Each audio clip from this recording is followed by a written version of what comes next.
A parallel plate capacitor of capacitance 20 microfarad.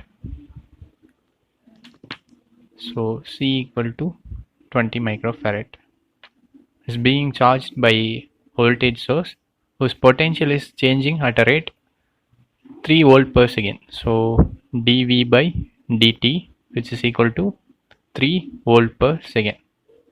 The conduction current through the conducting wires and the displacement current through the plates of the capacitor would be. So they have given the capacitance and the rate in which potential is changing. We need to find the conduction current and displacement current. First, we'll find the conduction current. For capacitance, C can be written as Q into V, and using this I can write C equal to Q by V, and Q can be written as C into V. And you know what is current? Current is defined as rate of flow of charges, which is nothing but dq by dt. So I can write this as follows: d by dt of C into V, which is equal to C into dV by dt. Since C is a constant, capacitance won't change with respect to time, only the potential is changing here. So dV by dt. Let's substitute the values. I equal to C. What is C? 20 into 10 power minus 6. Micro means minus 6 into dV by dt. What is dV by dt here? 3. So we will get 60 into 10 power minus 6, since it is a current, so ampere, which is equal to 60 microampere. This is nothing but the conduction current, and this conduction current is equal to displacement current through the plates. So both the conduction current and the displacement current are equal, and in this case it is equal to 60 microampere. So option 2 is correct answer. So here two circuits are given, and ammeter and voltmeter is also given. We need to find which option is correct. They didn't mention whether it is ideal ammeter or ideal voltmeter, but we can take it is a ideal ammeter and ideal voltmeter. What is mean by ideal voltmeter? Ideal voltmeter is the one which has infinite resistance.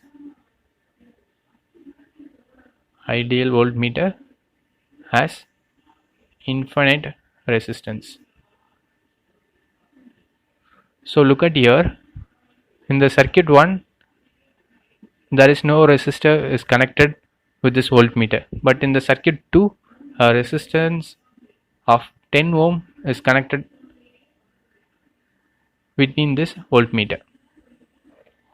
So here this voltmeter has no resistance in series with this, but here 10 ohm resistance is connected with this voltmeter. Since we have considered this voltmeter is ideal voltmeter, ideal in the sense infinite, so with infinite if I add 10, nothing will happen. The infinite will remain as infinite only. So no change will happen due to the presence of this 10 ohm resistance. So whatever value V1 we are getting here, the same value we will get for V2 also, because this 10 ohm is not going to play any role here, since the V2 is very large resistance, say for infinite resistance. So adding 10 with infinite, we will get infinite only, so the same resistance. So the value of V1 and V2 should be equal. And coming to the current, whatever current flowing through the 10 ohm in this circuit 1, the same current will flow through the circuit 2 also. So the current is also same in the two cases. So option 3 is correct answer.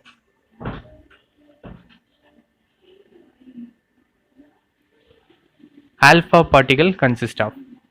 Alpha particle is nothing but helium nuclei.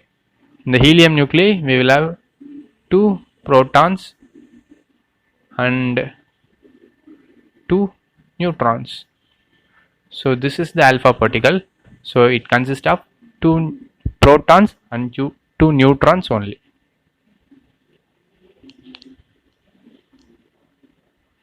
Which of the following act as a protection device?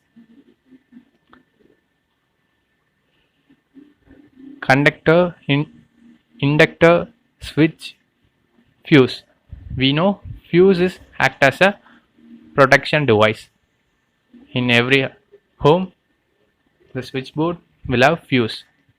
When large amount of current flows due to the short circuit, to prevent that large amount of current flow, we are having this fuse. So here fuse is the protection device. A hollow metal sphere of radius r is uniformly charged. The electric field due to the sphere at a distance r from the center. So let's consider this is the hollow metal sphere of radius capital R, and it is having charge q, capital Q, and since it is hollow metal sphere, so the charge will be deposited on the surface of the sphere, and electric field inside is equal to 0. It is a standard proof. Electric field inside the hollow sphere is always 0, and outside, say for this point P, this electric field, we need to consider the distance from the center of the sphere. I am going to take this as small r. So here we will get the electric field at point P is equal to kq by r square. So what I can say, electric field inside is 0 and electric field outside is inversely proportional to r square. Corresponding to this, I have option 2, 0 as r increases for r less than r in the sense the point P is inside the sphere. So inside always electric field is 0, and decreases as r increases for small r is greater than capital R. Greater than capital R in the sense the point P is outside the sphere. So outside it is decreasing.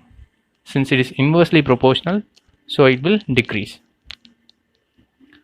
So I can say option 2 is correct.